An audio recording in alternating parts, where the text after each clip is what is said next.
Some 150 miles east of Nashville lies the town of Oliver Springs, home to the Mount Pisgah Church.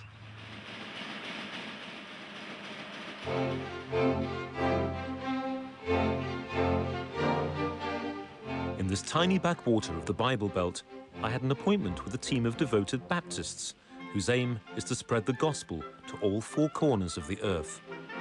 2,000 Bibles a day, apparently, I was told. There are Bibles here in all languages for foreign export. And the very latest, a contemporary post-9/11 edition.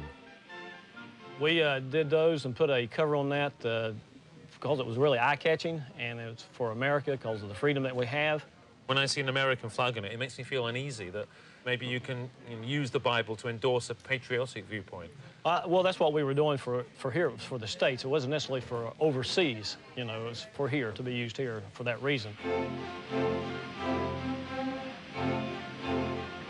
Is it the literal truth? I mean, the words that come off the page, they're the same for every generation and every culture in history? Yes, I believe the Word of God does not change. I believe it's the literal Word of God for us.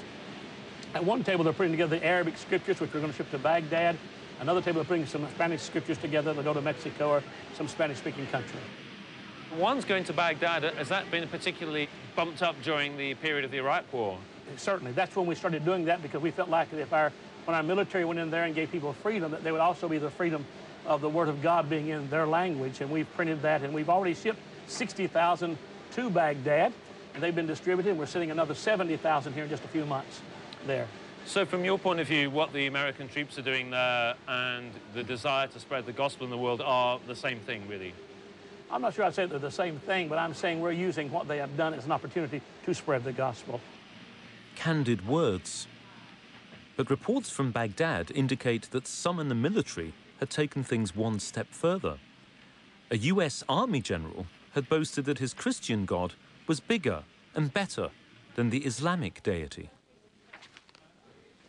Once you start saying that God is on your side, you have nationalized God, you've provincialized him, this is unorthodox because you are assuming, you can almost say it's heretical and blasphemous to assume that you've got God in your pocket. If you're in any doubt about faith's impact on politics, remember this one simple fact.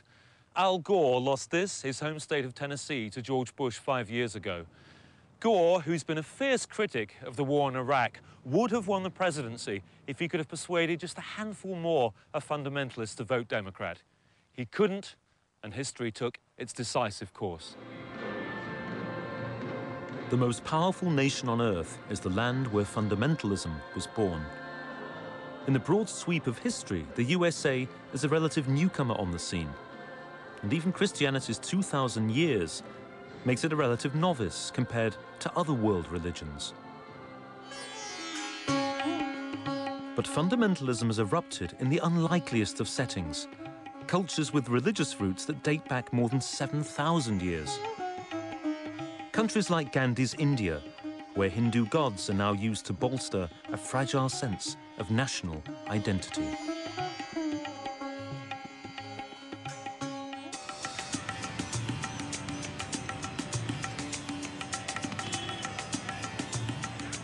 "7,000 miles from the Bible Belt, the melting pot that is India."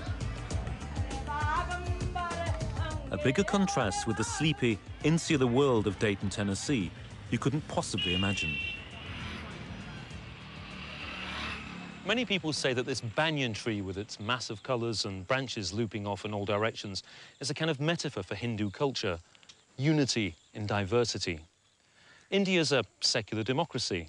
It's a veritable mosaic of hundreds of languages and ethnic minorities, a safeguard surely against the emergence of any narrowly based fundamentalism.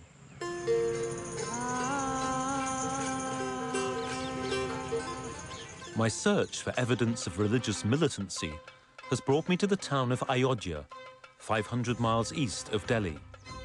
This ancient city is held dear by Hindu nationalists who say it's the birthplace of Ram, an incarnation of the god Vishnu.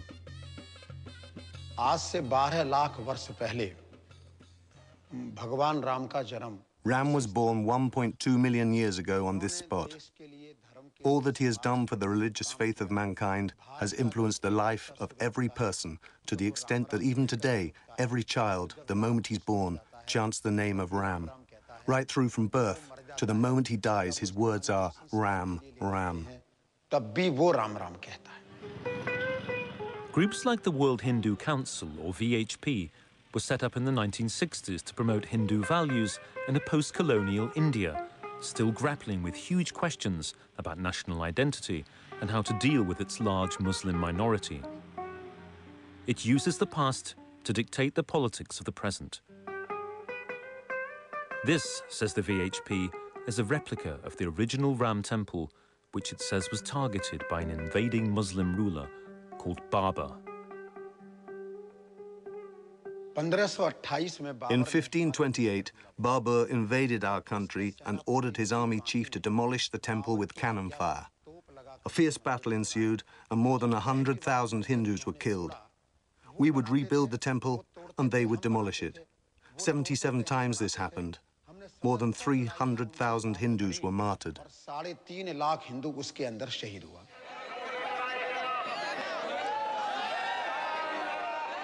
In December 1992, ambitious politicians exploited simmering tensions. A carefully orchestrated army of religious militants, many bussed in from the major cities, swept into Ayodhya and headed for the mosque.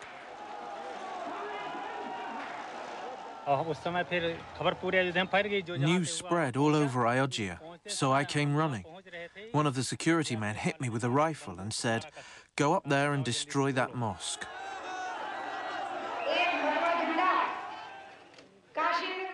There were rallies going on with people like Umar Bhatti giving fiery speeches. So many people on top of the dome. They wanted to use bombs to blow it up, but the people wouldn't come down. These extraordinary events sparked off riots in other cities. An unofficial death count put the total at more than 2,000. But Hindus defend their actions to demolish the mosque. Hinduism accepts many paths to God. Wouldn't the obvious thing to do would be to have left the mosque there, build a temple alongside it? And that's a perfect advert to the world of coexistence, of faiths alongside one another. When the US felt the blow of terrorism on September the 11th, they invaded Afghanistan and crushed the Taliban. We have been suffering from Islamic terrorism for 1,200 years. When we try and defend ourselves, the US and UK preach to us about our tradition of non-violence. When London was bombed, we saw the reaction. So it's a foreign conspiracy to weaken Hindus by saying that we're generous and big-hearted, so that we should be passive and not fight back. Do you think Hindus, Christians, Muslims are all equal as humans in the eyes of God? Neither a Muslim nor a Christian has any right to ask such a question.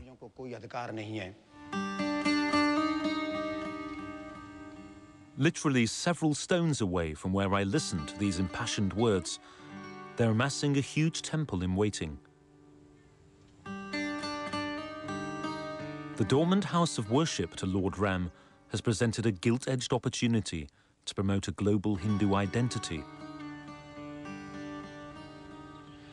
This battle over the temple or the mosque, depending on your point of view, might just look like a kind of local issue, but it's far from that. These bricks here are symbolic of the huge fundraising campaign that local Hindus have put into place, and they've managed through it to collect huge amounts of money. One here from America. There's one here from the Botswana Hindu Society. And global Hindu identity has now reached such a point that we even have a very large brick from West Germany. This is putting Hinduism back on the map, big time. It's no coincidence that this campaign to rebuild the Ram temple emerged after overt displays of militant faith in other parts of the world. Evidence, say some, of a copycat syndrome. Now we have a fundamentalist wave, and so different countries are imitating each other. I mean, the most obvious example is Hinduism, which were not fundamentalist 2 or 3 generations ago, have now acquired this belligerent and fundamentalist character. But again, it's to do with local conditions, taking power, keeping power, grabbing hold of money, all the things that people in politics do.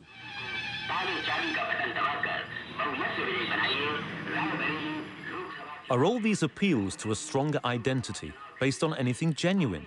Or is this just naked politics, trying to reinvent itself with a few extra glossy coatings of a sacred veneer?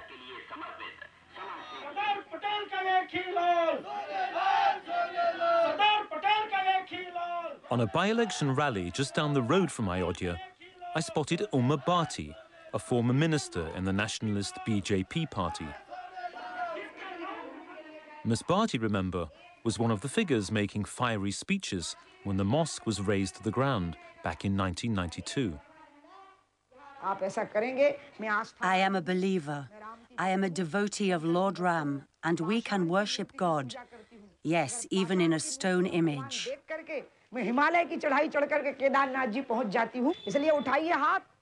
Raise your hands. Victory to Mother India.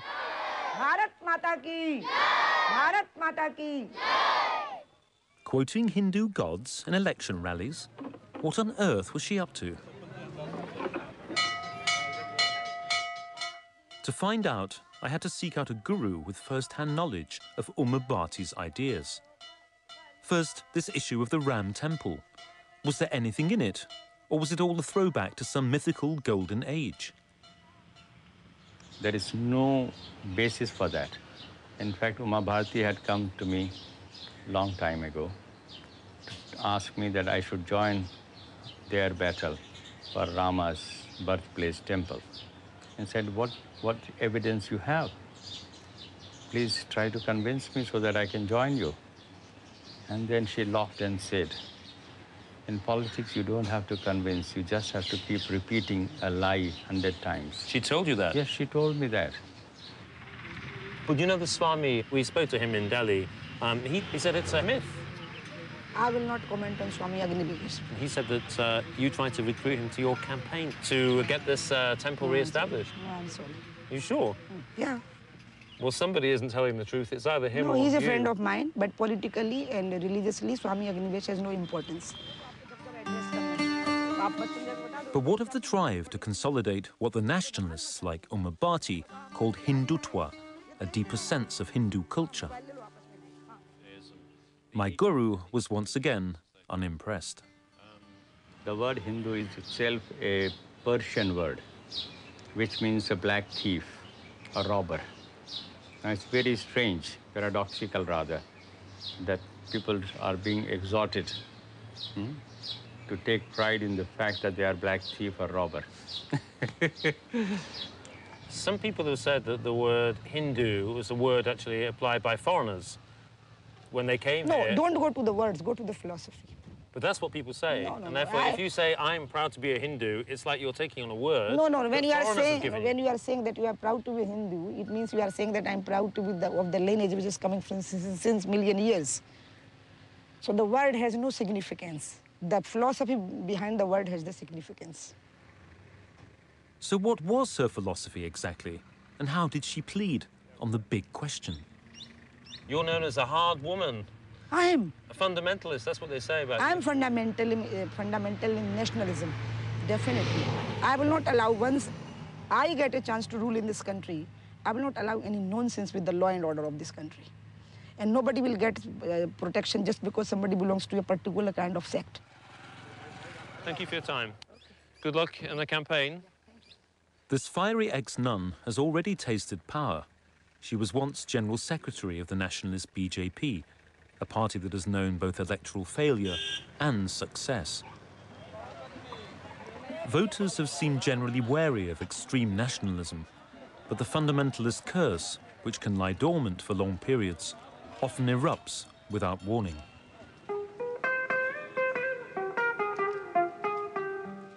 February 2002. In Gujarat, which borders Pakistan, a train bringing Hindus back from the temple site in Ayodhya exploded into flames. Muslim groups were accused of starting the fire, a charge they've always contested. More than 1,000 people were killed in the pogroms that followed. Cultural supremacists here seem to have thrown orthodoxy out of the window and developed an aggressive Hinduism completely out of character with its tradition of non-violence. Is there anywhere left in the world free of the curse of fundamentalism? The answer seems to be no. Off the southern tip of India, an island paradise. But in Sri Lanka, to my amazement, the virus of militancy had spread once more to where I would least expect it, to a new radical army of Buddhist monks.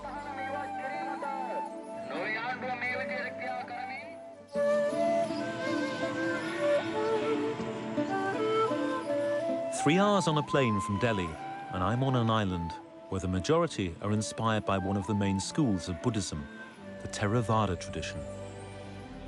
The Buddha taught the importance of enlightenment, urging us to banish the craving for simple certainties and to reject the illusion of power by violence. It's a message which has inspired millions down the centuries and one to be treasured in this, a very special year for Sri Lanka.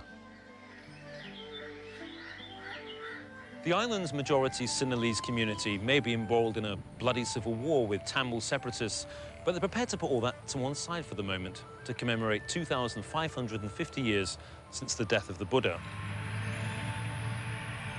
If the great enlightened one were alive today, however, he might just struggle to recognize one or two of the Buddhist monks who don their saffron robes and follow a distinctly 21st century interpretation of Buddhist principles.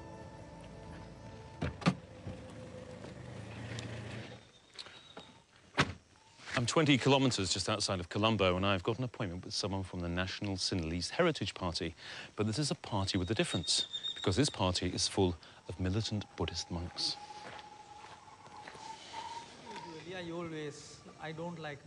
This is one of them, Aturalia Ratana. I am different from general Buddhist monk, and me very different was at that moment. 2 years ago, he left his forest hermitage to stand for Parliament and to make a resolute stand against the threat of the Tamil Tiger movement in the north. Learning lessons, he says, from recent history. We cannot stop the bombs by using meditation.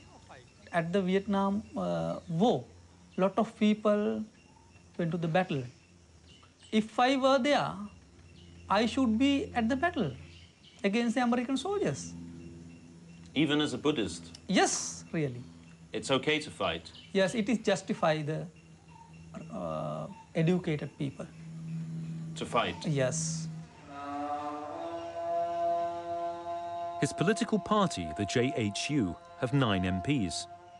The decision by some of them to embrace a radical nationalist agenda has dismayed other members of the Sangha, the community of Sri Lanka's 30,000 monks. I don't want to involve in politics. I told them personally also. That it's wrong? That's wrong. Because they should be very impartial and also balanced. The monk cannot take one party. So then you cannot work with the people. Tradition has it that the Buddha visited Sri Lanka and charged the Sinhalese with protecting his legacy. Many monks, both moderate and radical, assert that the total political integrity of the island is vital to its Buddhist identity. That's why Tamil separatists in the north and east are seen as a threat. For some years, Norwegian mediators have been trying to broker a peace deal, but the radical monks aren't having it. Whoever would have predicted these scenes? Members of the Sangha in trenchant anti-Norwegian demos, and in attendance as Norway's flag is set ablaze in a demo outside its embassy. I was very hurt. National flag is a symbol of that nation, so we should not do this kind of things. I justify if they buy the Tamil tigers were trained at Oslo by the Norwegian government, I condemn. It is justified. Oslo has always denied these charges and insists it is impartial. But how has it got to this? For all the efforts of the peace process, say those who have met with the radical monks, the deep-seated religious feelings of much of the population have not been factored into the equation. The peace process in Sri Lanka is, for the most part, being led by a sort of secularist mindset again, which has excluded the religion. They never thought it important to engage religious believers in it, to understand their concerns and issues. And particularly the Buddhist in Sri Lanka finds himself in a very similar position as the Protestant unionist in Northern Ireland. They feel themselves a minority in the face of a majority. In the case of Sri Lanka, the big part of India nearest to Sri Lanka being predominantly Tamil. And dominantly Hindu, a different religious identity. If there's one location deemed the holiest of the holies, it is Kandy and the Temple of the Tooth.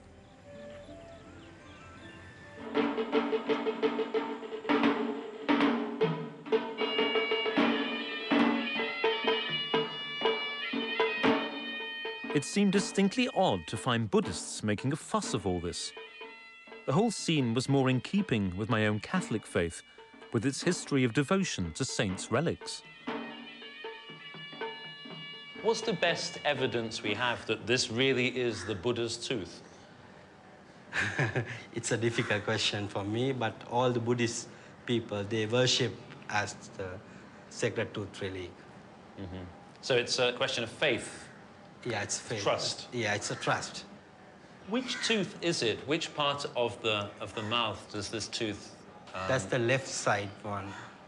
And upper or lower? Upper one. Upper. Yeah. This one here, the incisor. Yeah. That's the sharp tooth. Yeah, sharp tooth. The importance of this site to the Sinhalese is not lost on the Tamil Tigers.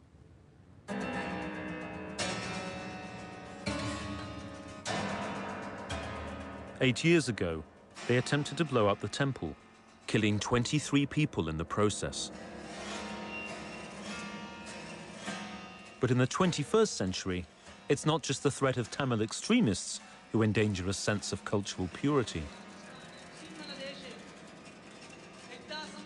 The new group of radical monks says there's a more pernicious threat. Where are the dangers to Buddhism? Where are they coming from? I think global economic power. Would you mean the West, McDonald's, Coca-Cola, satellite television, these things? Everything's, by using everything's new technology. They always try to capture the power of economy. Globalization has fueled the fire of fundamentalism in all faiths. 100 years ago, you might not even know the name of the vicar in the next-door parish. But today, every believer is bombarded with competing claims from a myriad of traditions about their take on truth.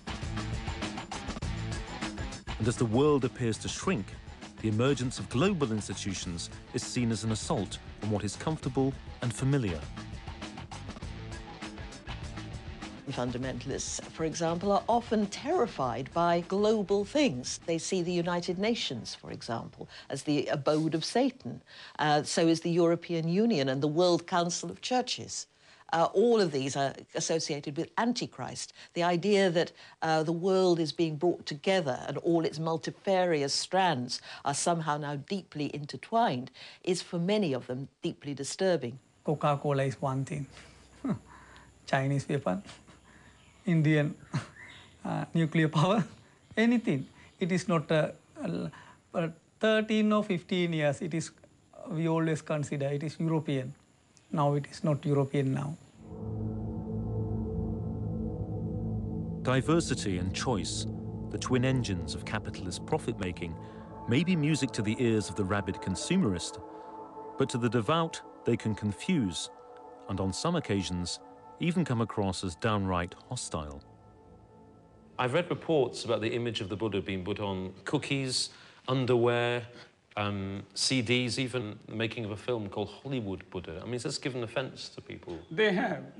This is, in a way, you can understand that in the same way that this recent violence in Europe after the Muhammad cartoon. Exactly, that kind of thing, except that it has not gone that far in Sri Lanka, but there has been a lot of anger and frustration, particularly among middle-class circles in Colombo.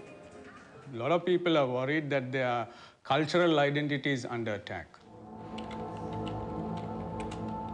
The radical monks are so determined to combat what they see as a threat to the Sinhalese culture that they've pioneered before Parliament an anti-conversion bill to stop Christian groups talking locals into embracing a new faith.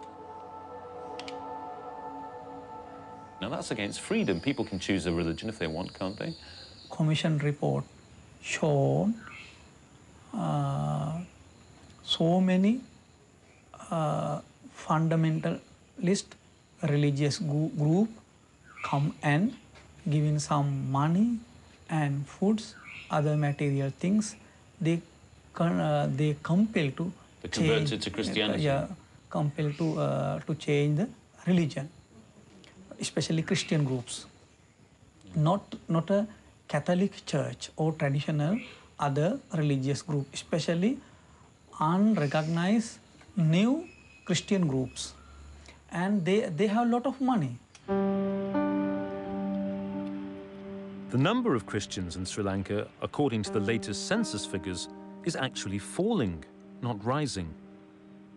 But the proselytizing by some evangelical groups comes at a sensitive time.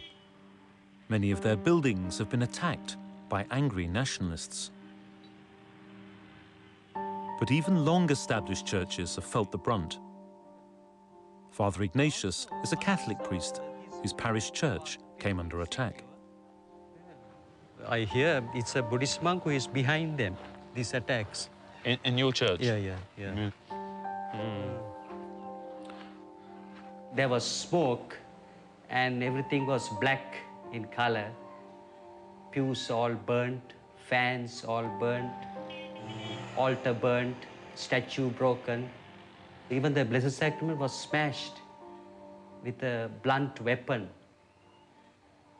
The involvement of the Buddhist monks, do you have any evidence for that? Yeah, because at that meeting at the police station, at one point they said, you all are just only not even 5 families around the church.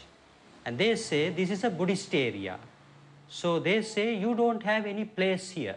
The monk said that? Yeah, one of the Buddhist monks said, you don't have a place here, so you can see. And they were also trying to say that we build the church without any permission or something. Of course, we have deeds, everything. But you think they were supporting the attack? Yes, of course, yeah. They were supporting. Father Ignatius' church wasn't the only one that was attacked. This is a police intelligence report that we've come across from the Sri Lankan authorities. Page after page after page of dozens and dozens of attacks over a 2 or 3 year period. Just look at it.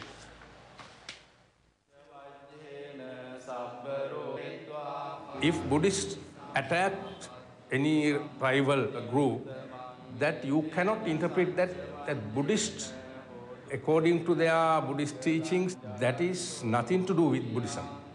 Because if somebody does that, they don't deserve to be called a Buddhist. Yes, that's true. So can we really call Sri Lanka's radical monks fundamentalists? There's not really that obsessive literalism about sacred texts that we saw in the USA, but this term is ever evolving. And if you take it to mean the intense politicization of religious faith, then the antics of some of the monks here certainly fit the bill. The forces of globalization have met with an angry riposte here. But political Buddhism's impact is at least geographically contained.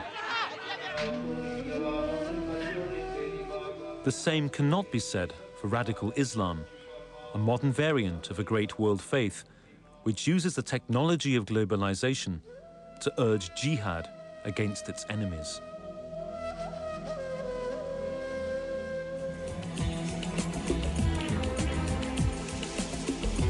Next week, in part 2 of The Fundamentalists, Mark Dowd traces the birth of Islamic fundamentalism in Iran, and he travels to Gaza in the Middle East to meet militants face to face. That's next Sunday on Compass. I'm Geraldine Doog. Till then, good night.